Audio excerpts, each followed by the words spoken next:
What is up, everybody? Welcome to DFS by the Numbers. This is my betting breakdown video for UFC Vegas 82. We got Brendan Allen going against Paul Craig. I need all the wins, yeah. Harder than all of this. You better move, you might get knocked out. Knocked out. You better move, you might get knocked out. Knocked out. You better move, you might get knocked out. Knocked out. And we are back for another betting breakdown video this week. We are breaking down a 14-fight card in UFC Vegas 82.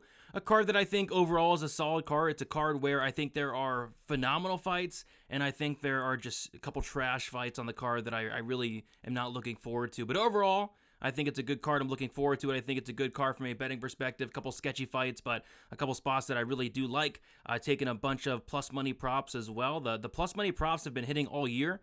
The last couple weeks have been a little bit cold, but, you know, as always, if you're betting these plus money props, you're going to miss a lot, but all you need is a couple to hit, and that's kind of the goal here. I also have a couple really big spots on the card as well, so, yeah, looking forward to it, looking forward to hopefully having a good night for UFC Vegas 82, and as always, enjoying the fight. I think it's going to be a solid card overall. Before we get started, if you guys could please do me a favor, leave a like on the video, subscribe to the channel if you have not already. That is 100% the best way to support me. There will be no best bet live stream on Saturday. We actually have an early start time for UFC Vegas 82, so no best bet stream there. And then I do want to shout out the winner for the contest last week. We had the parlay contest. Lots of parlays entered. Only 2 were right. And the guy that got the biggest plus money odds parlay was my guy Eric. Shout out to Eric. He had Diego Lopez, Benoit Saint-Denis, and Tom Aspinall came out to plus 426. Eric, you know, being a very kind guy, a very class act, actually said that I could keep the winnings and get my newborn a DFS by the number onesie or something. So yeah, shout out to Eric. Class act there. I will do just that. My newborn has not been born yet. Thought it was going to be this week. It was not this week, so it's probably going to be next week. But yeah, I'll get him like a DFS onesie courtesy of my guy Eric, or maybe like a Liang Na onesie, maybe like a Dragon Girl onesie would be pretty cool as well. So shout out to Eric for that. Congrats on your parlay. Good hit there. All right, guys. We're going to get into it here. As always, going to be going through these fights from a betting perspective and a betting perspective only. If you guys want my full card picks, that video is already out. And then I do a live stream as well. But we're talking some betting here. All right. We'll start with the first fight on the card. We have Rafael Estiam going against Charles Johnson. And yeah, so we had 3 weight misses today. And Eileen Perez, we'll talk about her in a little bit.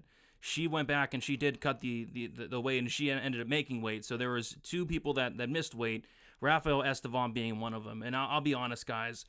Rafael Estiam probably looked the worst I've seen this year on the scale. The worst I've seen this year. He was being accompanied by his coach. It looked like he could barely walk. It looked like he was going to pass out. It looked like he had a very tough cut. And this is the same guy, Rafael Estiam, who just completely botched his weight cut, you know, a couple months ago. I think he came in like 5, 6, like 7 pounds over, something crazy overweight the last time he was supposed to fight.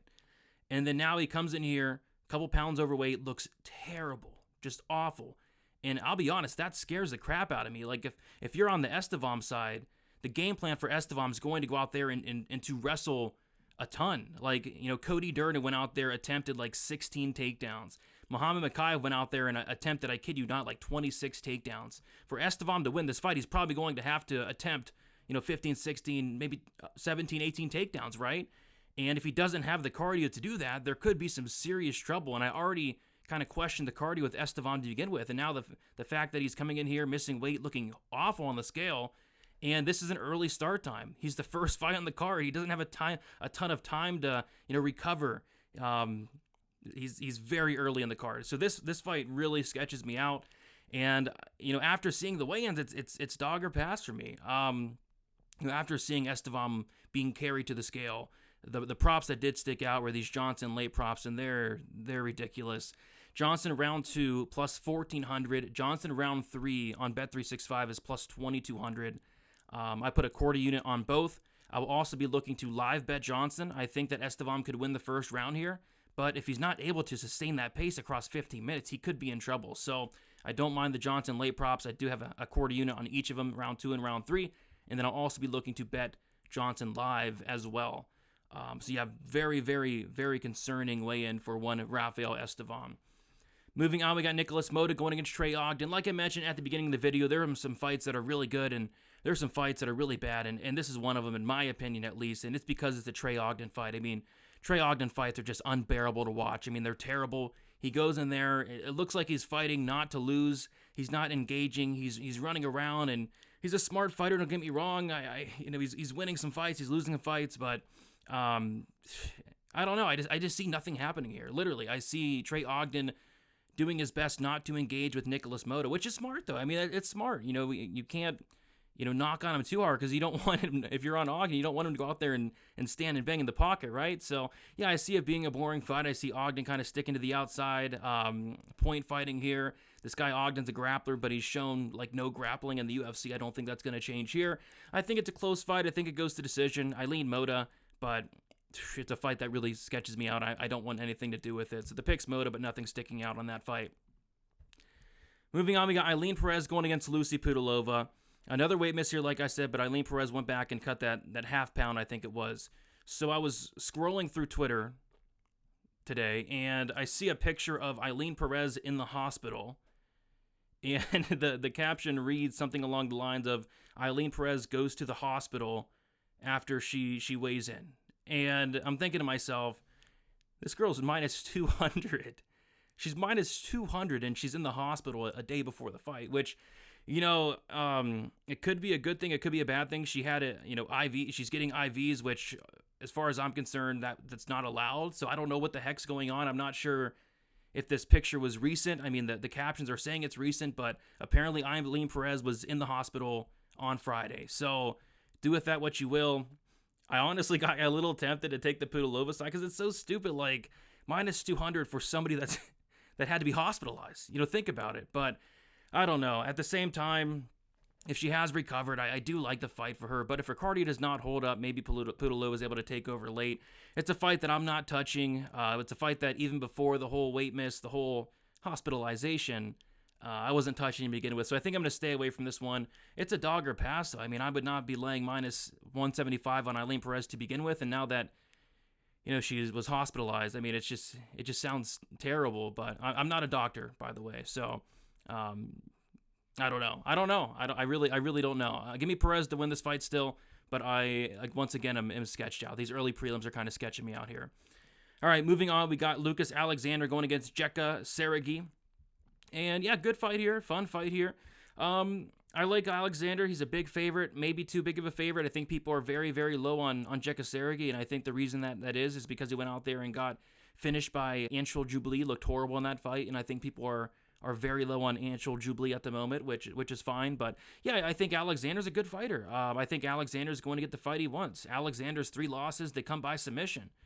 That's not going to be the case here. Jekka Sergiej's not going to go for takedowns. He has some subs on his record, but they're against the worst competition you could ever imagine. So, yeah, I think these guys are going to strike, and on the feet, Jekka's dangerous. He hits hard, but he's very reckless.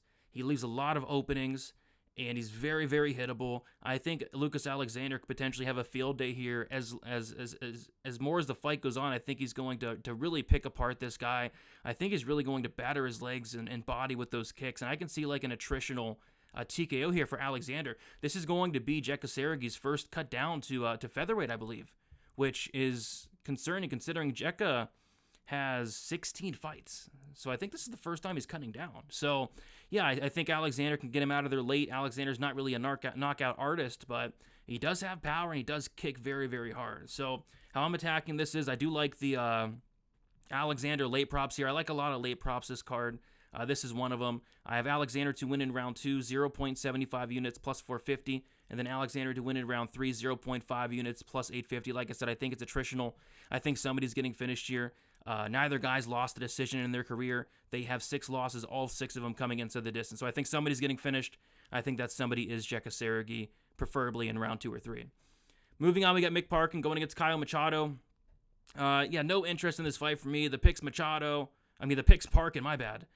Just goes to show you how I have no interest in this fight.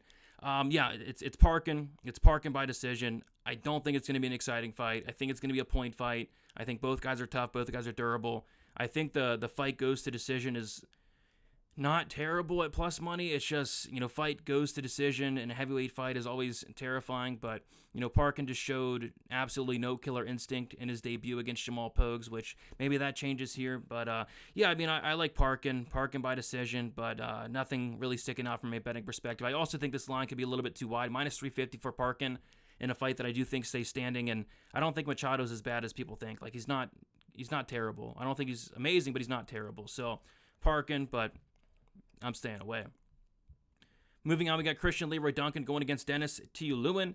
And Chris Duncan has a great manager. He went from fighting Cesar Almeida, who I think is legit, contender series guy, to fighting the second worst middleweight in the division, right behind Mr. Jamie Pickett. Dennis Tuluin, I'm not really sure what he's doing in the UFC. He's a brawler, but that's about it. He's a brawler. He has no strike and defense. He has the worst ground game in the UFC. Pound for pound, the worst ground game I've ever seen. I can't think of somebody worse with a worse ground game than Dennis Tuluin. Chris Duncan should be better everywhere. He should be the better striker, more defensively sound. He's on a full camp. Dennis, he's hittable. Dennis doesn't have great cardio. I don't think he has great durability. And like I said, he has that trash ground game. So I think Duncan can knock him out on the feet, land something big. Or simply, if you're Duncan, for the love of God, how about you take this guy down and potentially sub him? If Duncan takes down Dennis Tuluin, the fight's going to be over shortly after. Dennis's ground game's just atrocious. So I have a big bet here on Chris Duncan inside the distance, minus 150. I like that line. I have 2.5 units on it. He's minus 500 on the money line. This guy's finished all but one of his wins, and the one win he did not finish, he was close to finishing that fight on several occasions. I think Duncan's dangerous everywhere. On the feet, he's dangerous. On the mat, he's dangerous. He has a submission on his record. So I think Duncan should go out there and handle this guy accordingly. If he does not finish Dennis Tuluin, he should be ashamed of himself. Because if he doesn't finish Dennis Tuluin, I feel like he's never going to finish anybody in the UFC. This is the easiest match you could possibly ask for. So I like the inside the distance for Duncan, and then I also sprinkled a quarter unit on Duncan by submission, plus 800. If he takes the fight down to the mat, he's going to sub him. Simple as that. Dennis's ground game's just awful, and like I said, Duncan has some submissions on his record, so I don't mind that sub prop as well. So very heavily invested in Christian Leroy Duncan. I think this guy's legit. I think people might be a little bit low on him after his last fight, but this is a gigantic step down from Arma Petrosyan. Moving on, we got Jose Johnson going against Chad Helliger. Nothing here. Pass fight for me. I like Johnson, but Johnson's one of those guys you never really want to lay minus 205 on. At the end of the day, this guy has 8 losses. He has no takedown defense. I question the durability. He's been finished a lot. He's been finished 5 times, but he's going against Chad Helliger, who's not going to take him down more than likely. But Chad's a tough dude. I don't think Chad's the best guy in the world, but he's tough. He's never been knocked out for what it's worth, and I don't know. I lean Johnson here. I lean Johnson by decision as well, but I just don't like that price tag. Johnson's guy I want to back as a dog. He's not a dog. He's a big favorite here. I think this fight could potentially play out a lot closer than the line does indicate, but I'm not touching this one. Moving on, we got Jonathan Pierce going against Joe Anderson. Brito. The first fight I taped last week was this fight, and the first thing that stuck out was violence. The way I'm seeing it, and I think the way a lot of people are seeing this fight, and rightfully so, is Joe Anderson Brito early or Jonathan Pierce late, because that's what happens a lot. Joe Anderson Brito has a lot of early finishes. This guy is so dangerous in the early going. Knockout power that Jonathan Pierce has not seen yet. Jonathan Pierce has not faced a hard hitter like Joe Anderson Brito. I was looking through Jonathan Pierce's record.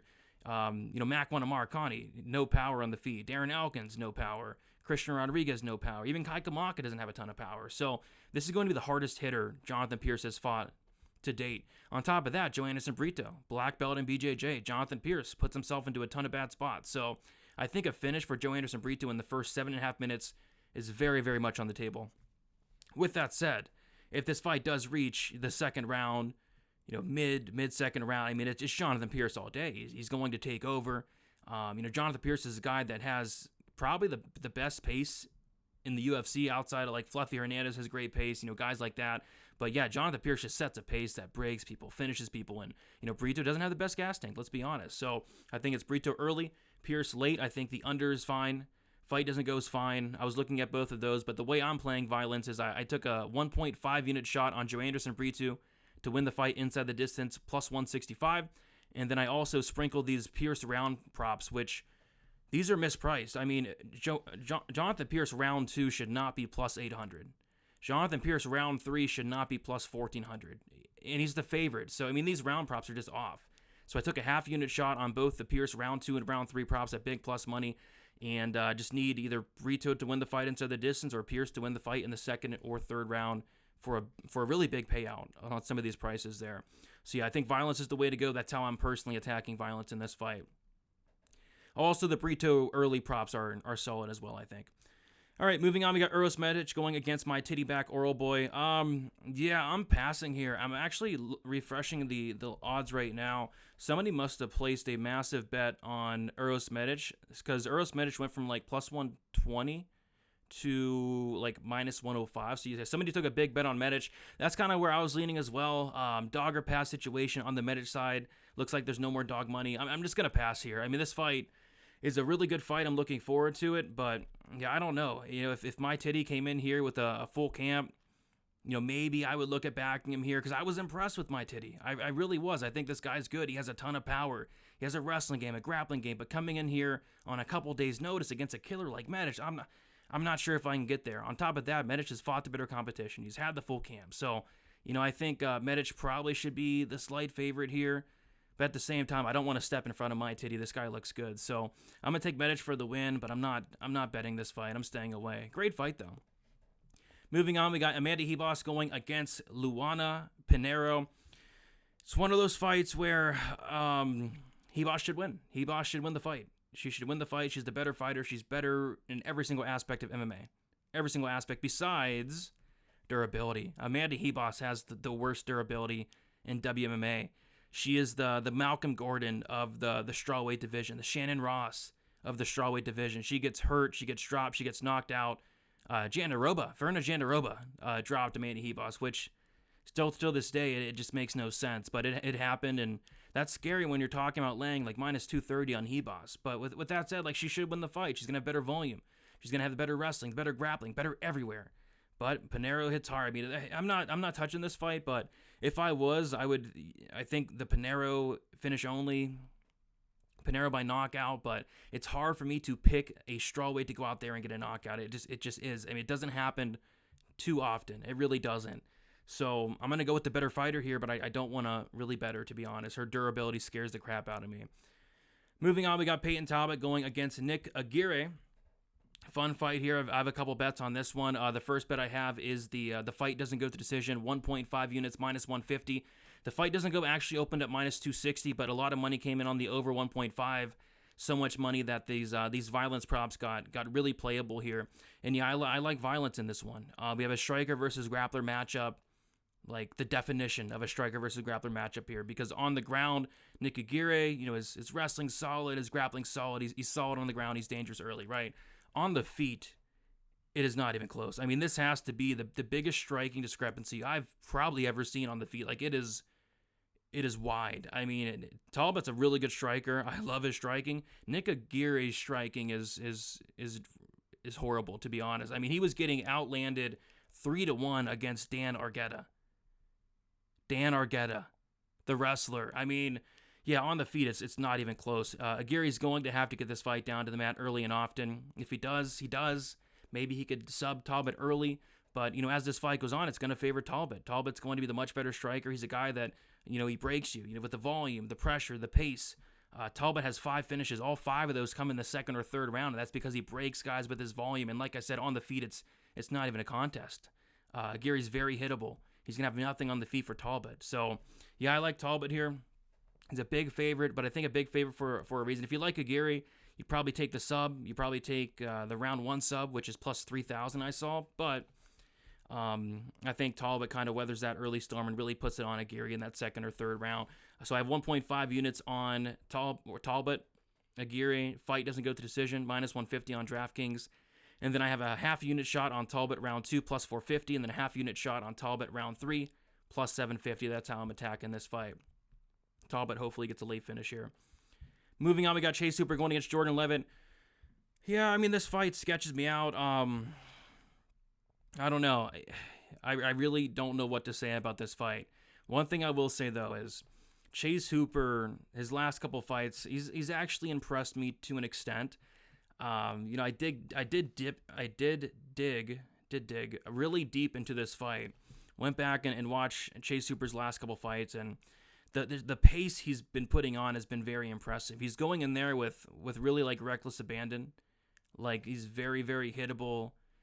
He's giving up bad spots on the mat. He's doing a lot of things wrong, but he's putting on a crazy pace in a lot of these fights. The way he went out there and broke Felipe Calores, finished a guy like Felipe Calores who's super tough. He beat the crap out of Nick Fiore. I mean, that fight could have been stopped in the second round. I mean, Chase Hooper could have a second round finish in that fight, right? So yeah, I mean, I think his striking, it's a work in progress to say the least, but he's getting better. He's pushing a pace, and his cardio, I think the cardio for Chase Hooper right now is his best weapon, and that could come into play here. Jordan Leavitt slows down as the fight goes on.